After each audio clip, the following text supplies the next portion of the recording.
देखिए, अभी कुछ दिन पहले विलेपाले मुंबई में विलेपाले में एक जैन मंदिर डेमोलिश किया गया। वो जैन मंदिर जो है वो 90 साल पुराना या उससे भी ज्यादा पुराना था, जिसको दिगंबर मंदिर बोलते थे। लेकिन वो कुछ उसको इस तरह से डेमोलिश कर दिया गया है कि हमने कुछ उसका थोड़ा बहुत सर्च किया, तो उसको एक आदमी व्यक्ति है जो उसको वहां पे दारू की दुकान खोलना था। वो दारू की दुकान खोलना था, तो उसने कुछ बीएमसी में कंप्लेंट किया, और कंप्लेंट करने की बुनियाद पे वो बीएमसी ने उसको डेमोलिश कर दी। लेकिन हमने और जब डीप स्टडी किया तो ये मालूम पड़ा कि पहले से उसका कोर्ट्स में केसेस चालू था मंदिर को लेके, लेकिन उस पर स्टे वगैरह सब कुछ लगा था। लेकिन कोर्ट के ऑर्डर के बगैर बीएमसी ने बगैर नोटिस इशू किए वो मंदिर को डेमोलिश कर दिया गया। तो ये बहुत गलत है। और ये आप देखेंगे कि आज ये जो बीजेपी सरकार है, सीधे ऐसा लगता है कि मुसलमान को टारगेट कर रही है, लेकिन ये माइनॉरिटीज में जैन भी आते हैं, मुस्लिम भी आते हैं, सिख भी आते हैं, बुद्धिस्ट भी आते हैं, पारसीज भी आते हैं। तो ये सीधा सीधा माइनॉरिटीज पे अटैक है। और जो मंदिर को इन्होंने डेमोलिश किया है, बहुत हम इसकी बहुत कड़ी निंदा करते हैं, क्योंकि आप देखेंगे जितने भी माइनॉरिटीज तबके के लोग हैं, जितने भी माइनॉरिटीज में जो आते हैं, वो कोई भी ये बीजेपी से सेफ नहीं है।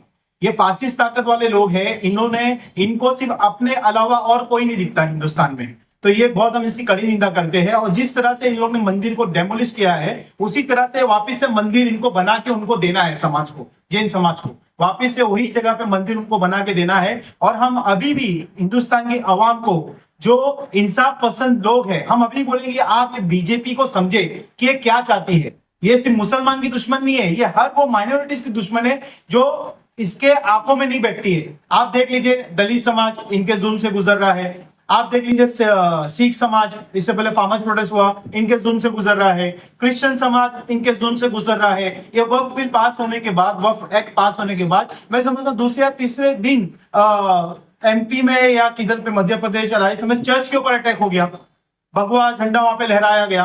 तो ये कोई भी माइनॉरिटीज में जो आता है, ये सेफ नहीं है। ये हमको एक होना पड़ेगा और इनको यहाँ से भगाना पड़ेगा। अभी ये आज से नहीं, ये हम 2009 से बोल रहे हैं कि देश बचाओ, संविधान बचाओ, माइनॉरिटीज के हक बचाओ।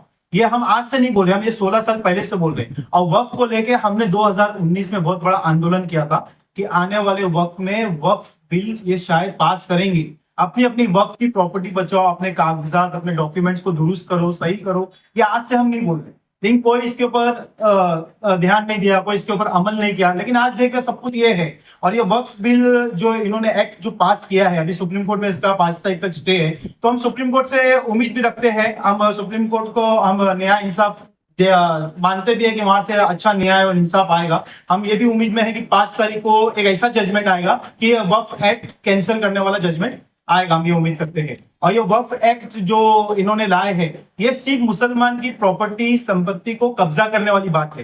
क्या इससे पहले वक्फ प्रॉपर्टी पे कब्जे नहीं हो रहे थे? तब कहां थी बीजेपी गवर्नमेंट, तब कहां थी कांग्रेस गवर्नमेंट? एंटीला किस पे बना है?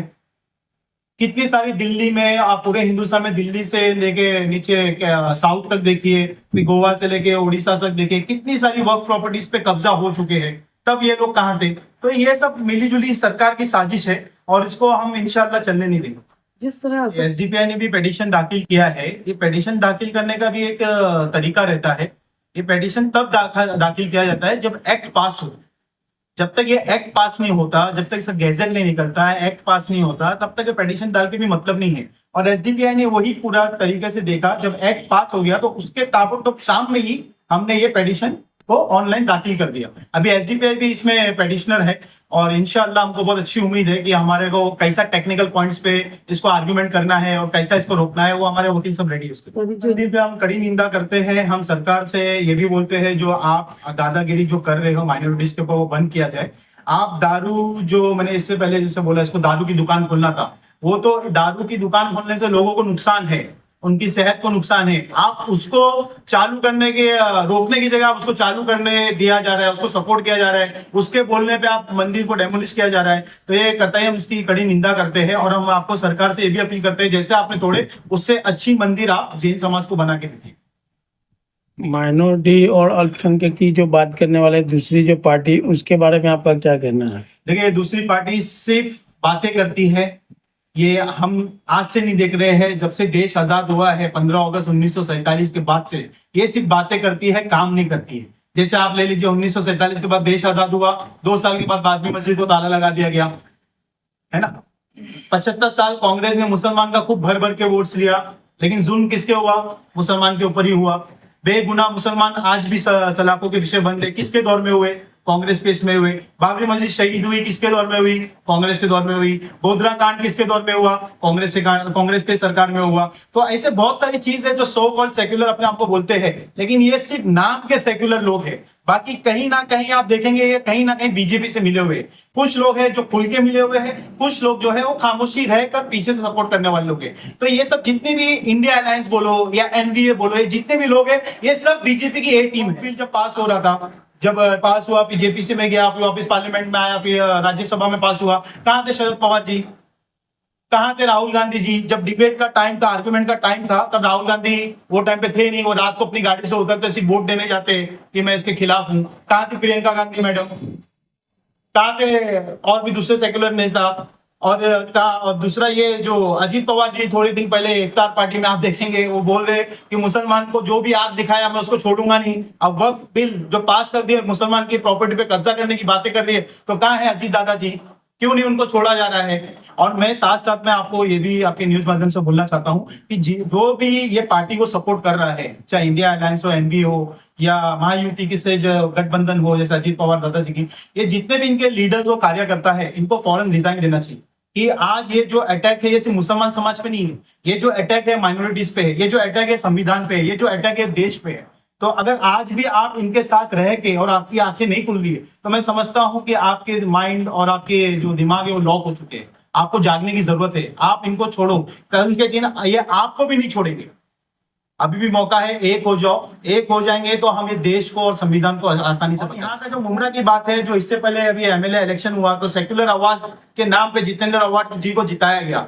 हमारे ही कोई अपने जिम्मेदारान जो गली गली में भोंगा लेके घूमे थे कि भाई इनको वोट्स दो, अगर आप इनको वोट्स नहीं दिए तो बीजेपी आ जाएगी, और अगर बीजेपी आने के बाद अपनी जुल्म और दादागिरी वो करती है तो यही जितेंद्र अवार्ड जी उनको रोकेंगे। तो मैं समझता हूँ आज तक एक स्टेटमेंट भी वक्फ के ऊपर जितेंद्र अवार्ड जी का नहीं आया होगा।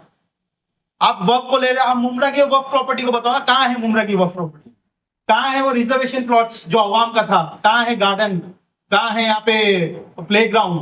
कहाँ है यहाँ पे स्लॉटर हाउस? कहाँ है यहाँ पे लाइब्रेरी? कहाँ पे यहाँ पे अच्छी यूनिवर्सिटी? कुछ भी नहीं है यहाँ पे। जितने भी रिजर्वेशन प्लॉट्स थे सब पे कुछ ना कुछ माफिया बिल्डर्स लोग ने कब्जा करके रखे।